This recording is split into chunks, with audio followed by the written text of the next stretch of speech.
नमस्कार बच्चों, आपका स्वागत है आपके अपने YouTube चैनल खन्ना क्लासेस पर। और जैसा कि आपको दिखाई दे रहा होगा, ये हमारा सामाजिक विज्ञान सीरीज़ का 22वां वीडियो क्लास है।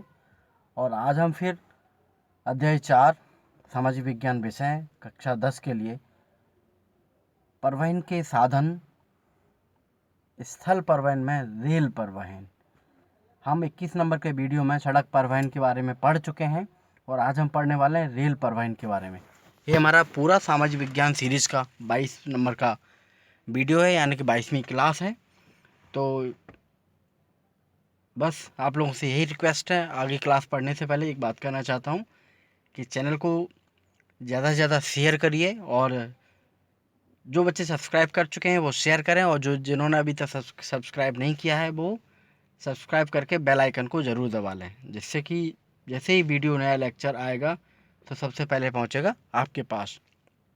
चलिए शुरू करते हैं आज की अपनी क्लास और पढ़ते हैं परिवहन के साधन, जिसमें पढ़ेंगे आज हम रेल परिवहन, यानी कि रेल से किस तरह हम आवागमन करते हैं, रेल से किस तरह हम सामान एक जगह से दूसरी जगह अपनी वस्तुओं को हम पहुंचा सकते हैं। ठीक है, तो चलिए बच्चों देखिए, रेल मार्ग आप जानते होंगे वह मार्ग जिस पर हम रेल के माध्यम से यात्रा करते हैं, रेल के माध्यम से एक स्थान से दूसरे स्थान पर अपनी वस्तुओं को पहुंचाते हैं। रेल मार्गों का परिवहन के क्षेत्र में महत्वपूर्ण स्थान है। रेल मार्गों की आवश्यकता निम्न परिप्रेक्ष्यों में अत्यधिक महत्वपूर्ण है। रेल मार्गों का उपयोग उपजाऊ सघन आबाद क्षेत्रों की यात्रा, माल ढुलाई, ये तो आसानी से किया जा सकता है। आयातित एवं उत्पादित माल के क्षेत्रों में वितरण हेतु, यानी कि जिन क्षेत्रों से कहीं से हम माल को लेकर आ रहे हैं या माल जहाँ से उत्पादित हो रहा है वहाँ से हम अगर हमको वितरण करना है एक वस्तु को, कहीं उत्पादन किसी एक वस्तु का एक जगह हो रहा है लेकिन हमको समस्त देश में पहुँचाना है, उसके लिए बंदरगाहों को नगरों, कृषि क्षेत्रों तथा उत्पादों से जोड़ा जा सकता है। इसके साथ ही संकटकालीन स्थिति में माल व यात्रियों को पहुँचाने में रेलवे अधिक महत्वपूर्ण सिद्ध हुई है।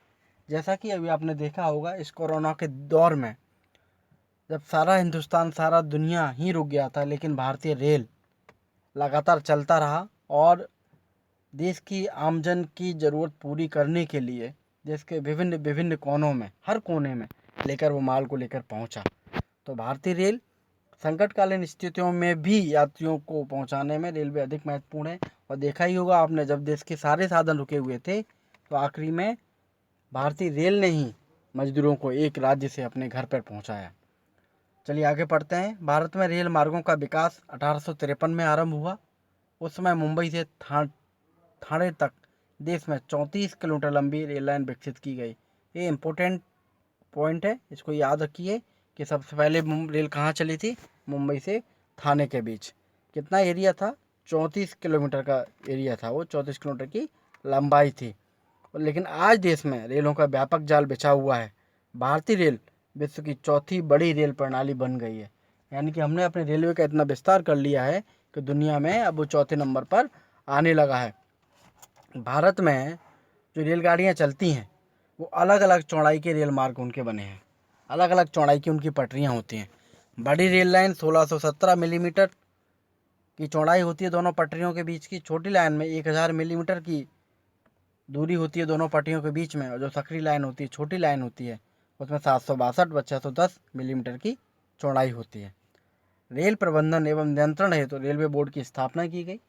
देखिए रेल का स्ट्रक्चर, पहले सबसे ऊपर रेलवे बोर्ड होता है उनका, रेलवे बोर्ड से नीचे फिर जोनल ऑफिस होते हैं, जैसे उत्तर मध्य रेलवे, पश्चिम मध्य रेलवे। ठीक है, तो मैं आपको बता दूं कि जो हमारा भोपाल है वो पश्चिम मध्य रेलवे में आता है, उसका मुख्यालय कहाँ पर है? जबलपुर में। ठीक है, ऐसे हमारा जो ग्वालियर का रीजन है वो हमारे एनसीआर उत्तर मध्य रेलवे में आता है, जिसका हेडक्वार्टर ग्वालियर का झांसी में है, डिवीज़न का। और जोनल का जो हेडक्वार्टर है वो है प्रयागराज में।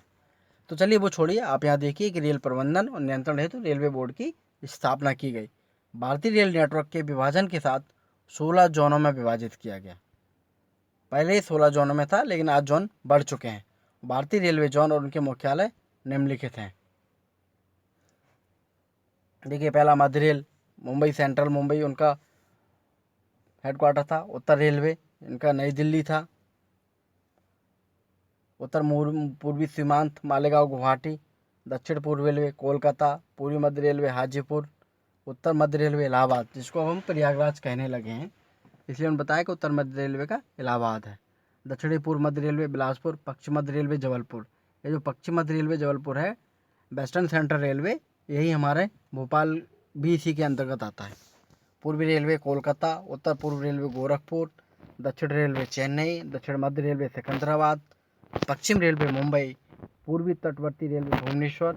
उत्तर पश्चिम रेलवे जयपुर। दक्षिण पश्चिम रेलवे हुबली। अब रेल मार्गों का वितरण देखें तो रेल मार्गों का वितरण, भारत में रेल मार्गों का वितरण विकास उन्हीं क्षेत्रों में हुआ है जो आर्थिक दृष्टि से अधिक विकसित हैं। यह वितरण अत्यधिक असमान है। देखिए, जो क्षेत्र आर्थिक दृष्टि से विकसित हैं वहाँ पर रेल मार्ग इसलिए हुआ कि आर्थिक रूप से विकसित होने के लिए वहाँ पे चाहिए इंडस्ट्री, औद्योगिक इंडस्ट्रियलाइजेशन। तो जो औद्योगिक क्षेत्र थे वहाँ से उत्पाद हुआ, उस उत्पाद को हमको पूरे देश में ले जाना है, तो इसलिए वहाँ पर रेलवे का ज़्यादा विकास हुआ है। अधिक सघन रेल मार्ग क्षेत्र, यह क्षेत्र उत्तर भारत के सतलज गंगा के मैदान में पंजाब से लेकर पश्चिम बंगाल तक विस्तारित है। इस रेल के प्रमुख स्टेशन लुधियाना, दिल्ली, कानपुर, लखनऊ, इलाहाबाद, वाराणसी, आसनसोल, हावड़ा, यानी कि जो बहुत ही घना एरिया है रेलवे का, जहाँ रेलवे बहुत चलता है। तो पंजाब से लेके आप पंजाब से लुधियाना से चलिए दिल्ली आएंगे, दिल्ली से आप गाज़ियाबाद और अलीगढ़ टुंडला होते हुए आप सीधा कानपुर पहुंचेंगे। कानपुर से आप लखनऊ भी जा सकते हैं, या कानपुर से सीधा आप फतेहपुर होते हुए इलाहाबाद पहुंचेंगे, वहां से सीधा वाराणसी, आसनसोल, हावड़ा। ये सबसे बड़ा सघन रूट है। मध्य सघन रूट की बात करें तो इस रेल क्षेत्र में प्रायद्वीपीय मैदान और दक्षिण के पठार सम्मिलित हैं। जो मध्य सघन क्षेत्र है उनमें एरिया आता है अहमदाबाद का, बड़ोदरा का, चेन्नई का। ठीक है। हम कम सघन रेल मार्ग क्षेत्र की बात करें तो देश के पर्वतीय, पठारी, मरुस्थलीय, दलदली, जंगली, पिछड़ी अर्थव्यवस्था एवं विरल जनसंख्या वाले भूभाग जहाँ परिवहन की सुविधा नगण्य है, वहाँ पर रेलवे कम है, सघन कम है। ठीक है। रेल मार्गों का विकास नहीं हो पाया। इनमें कश्मीर, हिमाचल प्रदेश, सिक्किम, अरुणाचल, मणिपुर, नागालैंड, मिजोरम, त्रिपुरा, मेघालय, छत्तीसगढ़ का बस्तर, उड़ीसा के अधिकांश भाग सम्मिलित हैं। अब बताएं तो भारतवर्ष के पूर्वी और पश्चिमी तटीय भागों में समुद्र तट के कटा फटा और सक्रिय होने तथा पहाड़ियों के किनारे के कारण रेल मार्ग पर्याप्त विकसित नहीं हो सके। पूर्वी तट पर समुद्र तट के कन्याकुमारी से हावड़ा तक रेल मार्ग विकसित है। हावड़ा हमारा कन्याकुमारी यहाँ पर है। अगर हम देश का नक्शा बनाएं ऐसे, कन्याकुमारी यहाँ पर है, हावड़ा यहाँ पर है, तो ये जो तट है पूर्वी तट, तो ये हमारा पूरा का पूरा रेल मार्ग है। और पश्चिमी तटीय क्षेत्र में कोंकण रेल निगम की स्थापना के साथ 837 किलोमीटर का रेल मार्ग विकसित हुआ। कोंकण रेलवे यहाँ पे चलता है, तो कोंकण रेलवे बन गया पश्चिम तटीय क्षेत्र, तो यहाँ पे भी 837 किलोमीटर की रेल लाइन बनाई जा चुकी है। कोंकण रेलवे का क्षेत्र कौन सा है? इधर क्षेत्र कोंकण रेलवे का रहता है, कोंकण का। और जो कन्याकुमारी से हावड़ा है वो रेल लाइन, ये रेल लाइन है। ठीक है। तो इसको पूर्वी तट बोल देते हैं, इसको हम पश्चिमी तट बोल देते हैं, क्योंकि ये पूरब में है, ये पश्चिम में। ठीक है। सिर्फ इस तरह से इसलिए बोला जाता है। अब बात करें जनसंख्या के महानगरों में केंद्रित होने से घने बसे क्षेत्रों में रेल मार्गों के विकास की संभावनाएं सीमित हैं। महानगरों में जैसे भूमिगत रेल पथ मेट्रो विकसित करने की योजना है। यानी कि मेट्रो रेल किसे कहते हैं? भूमिगत जो ट्रेन चलती है इसको हम मेट्रो रेल कहते हैं। तो कहाँ पे? जो महानगर है, जहाँ बहुत डेंसिटी है, जगह नहीं बची वहाँ पे रेल लाइन निकालने की, रेलवे की लाइन निकालें, जगह नहीं है शहर के बीचों बीच, तो हम भूमिगत रेलवे चला रहे हैं। तो भूमिगत रेल को हम बोलते हैं मेट्रो रेल। तो भारत में कहाँ कहाँ चलती है? कोलकाता में चलती है, मुंबई में चलती है और दिल्ली में। मेट्रो रेल सेवा का कार्य पूर्ण किया जा चुका है और अच्छी तरह चल भी रही है। आप सब लोग भी जानते हो, भली बात ही परिचित होंगे। अब हमारे भोपाल में भी, मध्य प्रदेश की राजधानी भोपाल, वहाँ पे भी मेट्रो चालू होने वाली है, वहाँ पे भी काम चल रहा है। चलिए आगे पढ़ते हैं। भारतीय रेल ने प्रगति का परिचय देते हुए 100 किलोमीटर प्रति रफ्तार से अधिक की गति से चलने वाली रेलगाड़ियों को प्रारंभ किया है। यानी जो भारतीय रेल है हमारी, उन्होंने 100 से ज़्यादा स्पीड की रेलगाड़ियाँ भी प्रारंभ कर दी हैं। Guwahati Trivandrum express, Guwahati Trivandrum express 3974 kilometre की दूरी तय करने वाली सबसे लंबी दूरी की गाड़ी है। लेकिन ये गाड़ी अब बदल गई है, ये गाड़ी नहीं बची है करंट में तो। और 8 एक्सप्रेस गाड़ियाँ 2000 से 3000 किलोमीटर तक का सफ़र दूरी तय करती हैं। पटरी की चौड़ाई में भिन्नता, पुराने रेल पथ, अनुपयुक्त धरातल, रेल मार्गों के विद्युतीकरण में कमी रेल क्षेत्र की प्रमुख समस्या है। लेकिन अभी बच्चों आपको मैं बता दूं, भारतीय रेलवे ने बहुत सुधार कर चुका है। भारतीय रेलवे की गाड़ियां अब 150 की स्पीड से दौड़ने वाली हैं, क्योंकि उन्होंने अपना एक FDC फ्रेड डेडिकेटेड कॉरिडोर बना लिया है, जिस पे केवल मालगाड़ियाँ चलेंगी। सवारी गाड़ियाँ हमारी जिन पटरियों पर अभी सवारी और मालगाड़ियाँ दोनों दौड़ रही हैं, उन पे केवल सवारी गाड़ियाँ चलेंगी। मालगाड़ियों के लिए अलग से रूट भारतीय रेलवे ने ज़्यादा से ज़्यादा बना लिया है। और रहा विद्युतीकरण का सवाल, विद्युतीकरण बहुत कम बचा हुआ है।